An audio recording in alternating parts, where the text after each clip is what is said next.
Сябры, вітаю. Мяне клічуць Павел. Я даследчык гісторыі Вялікага княства літоўскага і спецыяліст па даследаваннях ляхавіцкага графства і сядзібы Рэйтанаў. І вось мы завіталі ў самую унікальную сядзібу Беларусі. Сядзібу яснавяльможнага роду Рэйтанаў. Шчыра запрашаю прайсці з намі і пабачыць гэты цуд нашай спадчыны. Сядзіба Рэйтанаў – унікальны помнік сядзібнай архітэктуры ў нашай краіне. Бо тут захавалася не толькі панская сядзіба, тут захаваўся поўны комплекс гаспадарчых пабудоў. Тут і стайні, тут і бровар, тут і унікальнае гумно ў нашай краіне, адроджаны палац і мураванка, пабудова з цэглы, якая памятае самого Тадэвуша Рэйтана. Такога ў Беларусі, калі ёсць, сябры, напішыце ў каментарыях, куды нам ехаць глядзець. А так, цяжка сказаць, ці ёсць штосьці падобнае ў маштабах усёй нашай бацькаўшчыны. Самы пачатак. Мы ідзем з вами па ліпавай алеі. Гэтая алея была пасаджана ў 1890-е. Старадаўнія ліпы, пад нагамі старадаўняя брукаванка і больш за тое. На пачатку 20-го стагоддзя тут вісела электрычная ілюмінацыя. Не ва ўсіх павятовых і губернскіх гарадах была электрычнасць у Расійскай імперыі, а ў сядзібе Рэйтанаў у Грушаўцы вось гэтая самая алея, па якой мы прайшліся, падсвечвалася ліхтарамі. Хадзем далей глядзець самае каштоўнае, што тут ёсць у гэтай сядзібе. Канешне, калі мы трапляем на падворак Рэйтанаў, адразу позірк шаноўнага панства трапляе на гэты прыгожы палацак. Тая сядзіба, якая пабудавана ў стылі, давайте ўзгадаем серыялы 90-х. Рабыня Ізаура, бразільскія серыялы. Гэта класічны каланіяльны стыль. Язэп Рэйтан пабудаваў гэты дом на падмурках 17-го стагоддзя. Ён падаецца маленечкім, але гэта вельмі вялікая па памерах сядзіба. Тут цэлых 4 ўзроўні. Падмуркі 17-го стагоддзя, асноўны аб'ём, мезанін і паддашак. 4 ўзроўні. І гэта, калі забрацца вось у тое акенца кругленькае, якое мы, думаю, добра бачым, то гэта сапраўды выглядае вельмі высока. Але ведаеце што? Гэта не самая вялікая каштоўнасць сядзібы. Самая вялікая каштоўнасць вось гэты мураваны флігель. Гэты будынак падаецца маленькім. Стаіць некая драбнютка на фоне адноўленай сядзібы, але менавіта гэты флігель мураванка, з'яўляецца самай вялікай каштоўнасцю сядзібы Рэйтанаў. 18-е стагоддзя.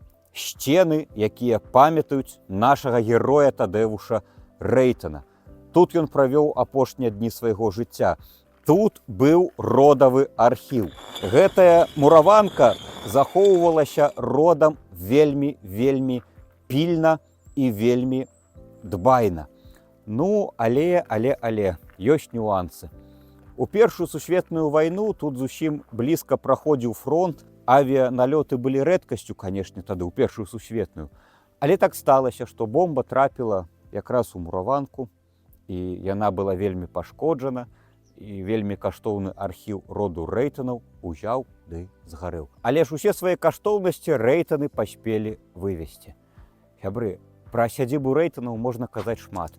Мы шчыра запрашаем вас наведваць нашыя вандроўкі, каб сюды завітаць. Не адну, не дзве, і нават не 3 гадзіны тут можна правесці, бо тут ёсць што паглядзець, ёсць пра што пагаманіць. Старадаўняя мураванка. Унікальнае ў Беларусі гумно. Мы, напэўна, апошняе пакаленне, якое яго бачыць. Абора роду Рэйтанаў. Наогул, сядзіба вартая увагі, каб мы з вамі сюды прыехалі і вельмі шмат пра яе паразмаўлялі. Бо гэта каштоўнасць узроўню сядзібы Напалеона Орды, сядзібы Адама Міцкевіча і Тадэвуша Касцюшкі. Шчыра запрашаем. У сядзібе Рэйтанаў захаваліся унікальныя стайні. Яны пабудаваны ў неагатычным стылі. Шаноўныя жыхары Менску, калі вы праязджалі каля піўзавода Аліварыя, напэўна ж бачылі такія ж будынкі. Ён таксама пабудаваны ў стылі новай готыкі. Яны равеснікі. Узнікае пытанне, чаму коні жылі ў будынках большым, чым людзі? На гэта ёсць адказ. Юзеф Рэйтан, апошні ўладар сядзібы, быў знакамітым конезаводчыкам у маштабах усяе расійскай імперыі. Ён заводзіў галандскіх, брытанскіх коняў. Тут стаялі коні, брычкі, уся конская вупраж і ўсё астатняе. Але конь спрычыніўся да таго, што ў рода Рэйтанаў не засталося нашчадкаў.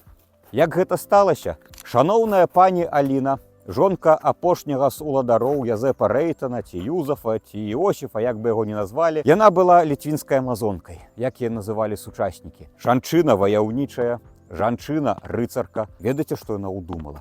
Яна села на коня і паехала на паляванне, калі была цяжарная. Конь пабачыў зайца, спалохаўся, збрыкнуў і скінуў наездніцу. Яна грукнулася долу, страціла дзіцёнка і больш не мела дзяцей. Гэта вельмі сумная гісторыя. Да, канешне, коні абарвалі род Рэйтанаў. Ну, так сталася гістарычна. Што тут зробіш? Такія часы, такая сітуацыя.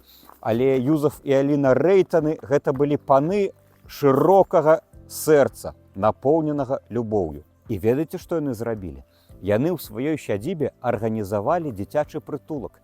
Яны бралі на выхаванне дзяўчат са шляхецкіх сем'яў і сялянскіх, якія страцілі бацькоў. Яны давалі годнае выхаванне, яны забяспечвалі пасагам і выводзілі ў лепшае жыццё дзяўчат. Яны не страцілі сваю бацькоўскую любоў, яны ёю падзяліліся, чым выканалі вялікі хрысціянскі запавет. Конь канём, але Язэп Рэйтан быў чалавекам перадавым. І ведаеце, што ў яго было? У яго быў уласны аўтамабіль. Адзін з першых у расійскай імперыі. Сапраўдны, з маторам, педалямі, дзвярмі, рулём аўтамабіль. На якім ён катаў пісьменніцу Элізу Арашчанку, больш вядомую як Элізу Ажэшку. Аўтамабіль з'явіўся ў чалавека з Ляхаўскага раёна. Гэта штосьці неверагоднае. Сядзіба Рэйтанаў гэта было яшчэ і месца, дзе спажывалі каву спрадвеку. Тут была сапраўдная кавярка. Пасля абеду панства збіралася і ў пакоі гасціннага дому спажывалі каву. Але, шаноўнае панства, сядзіба Рэйтанаў не абмяжоўваецца толькі Грушаўкай. Спадчына яснавяльможнага роду Рэйтанаў закранае і Ляхавічы. Куды мы з вамі і выпраўляемся.